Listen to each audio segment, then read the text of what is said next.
목사에게는 다양한 이름이 있습니다. 성도를 목양하는 사람이라는 뜻을 가진 목회자, 교회에서 이루어지는 행사나 예배 순서를 준비하는 사람이라는 뜻을 가진 사역자, 그리고 청중들에게 하나님의 말씀을 전하고 선포한다는 의미로 설교자라는 이름이 있습니다. 참 다양한 이름들이 있죠. 그만큼 한국교회가 목사에게 기대하는 역할이 다양하고 많다는 뜻일 텐데요. 그럼 이런 다양한 역할 중에 오직 목사만이 할 수 있는 일은 무엇일까요? 당연히 설교입니다. 다른 역할들은 어느 누구라도 할 수 있습니다. 신방이나 찬양인도, 간증과 같은 일은 꼭 목사가 아니어도 할 수 있습니다. 하지만 대중들에게 성경을 해석하고 선포하는 설교는 신앙이라는 정규 과정을 이수하고 교단에서 인정하는 일정한 자격을 갖춘 사람만이 할 수 있는 독특한 사역입니다. 설교는 목사만이 가진 독특한 사역이므로 목사는 다른 어떤 사역보다 설교를 잘해야 합니다. 그런데 설교를 잘하는 일이 여간 어려운 일이 아닙니다. 모르겠습니다. 다른 사람은 은사가 탁월하여 시간을 많이 투자하지 않아도 좋은 설교, 감동적인 설교를 할 수 있는지 모르겠지만 저는 한 번도 설교가 쉬웠던 적이 없습니다. 일단 설교 준비를 하려면 관련된 배경 지식이나 언어의 의미를 파악해야 하고요. 성경 저자가 어떤 목적과 마음가짐으로 본문을 기록했는지 이해하기 위해 본문과 지난한 씨름을 해야 합니다. 그래도 여기까지는 어느 정도 기능적인 일이라 익숙해지면 금방 해낼 수 있습니다. 설교를 준비하는 사람으로서 가장 어려운 일이 뭐냐면 내가 선포한 말씀을 나의 삶에 녹여내는 것입니다. 목사는 단지 입으로 설교할 뿐 아니라 삶과 생활을 통해 그 말씀을 실천하여 하나님의 말씀이 거짓이 아니며 그 말씀에 순종했을 때 어떤 일이 일어나는지 보여주어야 합니다. 그것이 어렵다면 최소한 그런 삶을 살려는 노력의 흔적이라도 드러내는 것이 바로 설교자의 올바른 자세입니다. 그런데 그것이 너무 어렵습니다. 말씀을 가까이 두고 날마다 묵상하는 일도 어렵지만 말씀을 실천하는 일은 더더욱 어렵습니다. 물론 그런 척은 할 수 있죠. 하지만 그런 위장은 금방 들켜버립니다. 특히 가족, 자녀들이 제일 먼저 알아채죠. 목회자 자녀가 건강한 성도로 자라나는 것이 어려운 이유가 바로 여기 있습니다. 그런데 저는 이런 책임이 비단 목사에게만 있다고 생각하지는 않습니다. 모든 성도는 같은 고민을 가지고 살아갑니다. 설교를 하는 목사가 아니어도 교회를 다니는 성도에게는 같은 책임, 같은 사명이 있습니다. 우리 자녀들은 우리를 단지 부모가 아닌 한 사람의 성도로 바라보고 있으며 세상 역시 성도를 바라볼 때 교회를 대표하는 사람으로 봅니다. 그러므로 모든 성도는 다 설교자입니다.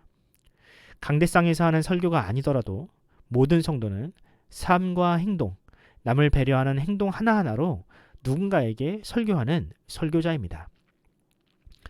오늘 본문을 보면 그렇게 누군가에게 모범이 되는 삶을 살았던 사람들이 나옵니다. 과연 나라를 잃고 희망이 없던 청중들에게 당시 목회자로 살았던 사람들은 어떤 설교를 했는지 살펴보는 시간을 가져보도록 하겠습니다. 에스라는 바벨론에서 돌아온 사람들에게 자신들의 뿌리가 누구인지 어떤 사명과 정체성을 가진 존재들인지를 족보를 통해 알려주었습니다. 그런데 이 족보를 살펴보면 단지 조상들의 이름만 나열하는 것으로 끝나지 않습니다. 에스라는 이 족보에 아담이나 아브라함과 같은 과거의 인물만을 소개하지 않고 당대에 살아있는 사람, 특히 바벨론의 윤택한 삶을 포기하고 황무지나 다름없는 예루살렘으로 이주한 사람들의 이름을 일일이 기록했습니다. 그리고 그들이 돌아와서 어떤 사역을 했는지도 낱낱이 기록했습니다. 에스라는 이런 기록을 통해 오늘의 삶이 과거와 어떻게 연결되어 있으며 어떤 가치를 지니고 있는지를 당대의 사람들과 후대의 사람들에게 전달하고자 했습니다.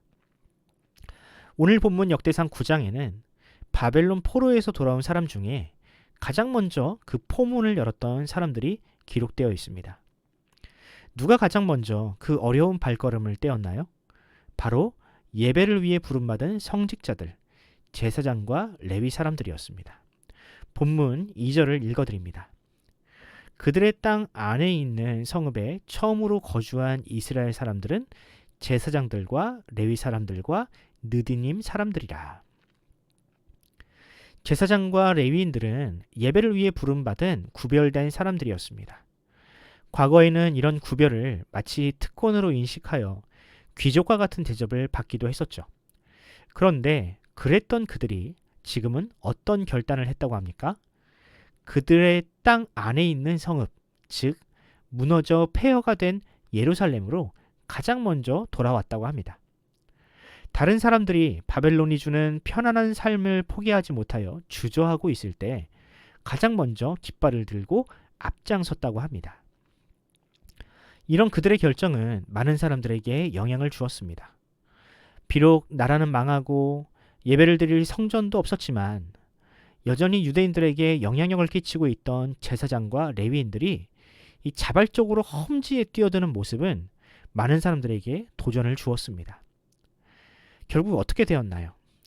약 4만 명의 유대인들이 제사장과 레위인의 뒤를 이어 폐허가 된 예루살렘으로 돌아왔습니다. 70년간 고생을 하다가 이제는 좀 살만해진 바벨론에서의 삶을 버리고 불편하고 위험한 땅, 조상들의 죄와 심판의 흔적이 역력한 예루살렘으로 돌아오게 되었습니다. 만약 레위인들과 제사장이 먼저 그런 희생적인 모습을 보여주지 않았다면 어떻게 되었을까요? 아마 훨씬 더 적은 사람들이 예루살렘으로 돌아왔을 것이고 성전을 세우는 일이나 성벽을 재건하는 일은 꿈도 꾸지 못했을 겁니다. 그럼 우리가 알고 있는 역사와는 전혀 다른 방향으로 역사가 진행되었을 겁니다. 사랑하는 성도 여러분, 에스라를 포함한 당시 제사장들과 레위인들은 성전이 없던 시대에도 사람들에게 하나님의 뜻을 선포하는 설교자로 살았습니다. 그들의 설교는 말과 입으로 하는 설교가 아닌 희생적인 삶과 솔선수범으로 보여주는 삶의 설교였습니다. 결국 그들의 이런 선구자적인 행동은 하나님의 백성이라는 정체성과 사명을 잃어버린 유대인들을 위한 불쏘시개가 되었습니다. 우리 주님께서 이 땅에 오신 목적도 다르지 않습니다. 아무도 남을 위해 희생하지 않으려 할 때, 아무도 사랑하지 않으려 할 때, 아무도 자기 십자가를 지려 하지 않을 때 우리의 대제사장이신 예수님은 친히 이 땅에 오셔서 그 무거운 십자가를 지심으로 죄인을 사랑하셨습니다. 그 희생으로 인해서 참 사랑이 무엇이며 하나님의 뜻이 어디에 있는지 우리는 알게 되었습니다. 저는 하나님께서 오늘날 우리에게도 바로 그와 같은 사명을 맡기셨다고 믿습니다. 직분을 받았다고 해서 목에 힘을 주고 대접을 받으려 하는 것이 아니라 낮은 자리, 어려운 사역을 도맡아 하는 그런 사람을 하나님은 찾고 계십니다. 단지 입으로만 설교하고 지시하는 사람이 아니라 삶으로 하나님의 뜻을 실천하는 삶의 설교를 하는 사람을 이 시대는 찾고 있습니다. 오늘의 한국교회가 이처럼 어려운 이유는 세상 앞에, 우리 자녀들 앞에 우리가 그런 설교자로 살지 못했기 때문이 아닌가요? 우리 이제라도 회개하고 다시 낮은 자리로 돌아갑시다. 주님께서 기다리시는 영문 밖으로 나아갑시다. 바로 그때 무너진 교회가 다시 일어설 것이며 많은 영혼들이 주님께로 돌아오는 복음의 역사가 일어나게 될 것입니다.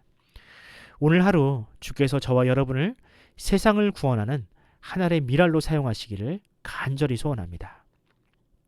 기도하겠습니다. 죄 많은 우리를 위해 십자가를 지시고 생명의 길로 인도하신 주님의 은혜에 감사드립니다. 하늘 보좌의 주인이신 주님은 낮고 천한 우리와 함께 하시려고 이 땅에 오셨습니다. 그 희생적인 사랑으로 구원을 받은 우리들이지만 우리는 자주 나 자신만을 생각하며 하나님의 뜻과는 거리가 먼 삶을 살았습니다. 주여, 우리의 믿음 없음을 불쌍히 여기시고 주께서 가신 그 십자가의 길로 우리를 불러 주옵소서. 다른 사람이 먼저 희생하는 것을 기다리는 것이 아니라 자기 십자가를 지고 나를 따르라 명령하신 주님을 쫓아 내가 먼저 손 내밀고 희생하는 십자가의 길을 걷게 하여 주시옵소서. 그렇게 말이 아닌 삶으로 실천하는 삶의 설교자로 우리를 사용하여 주옵소서. 감사드리며 우리 구주 예수님의 이름으로 기도합니다. 아멘.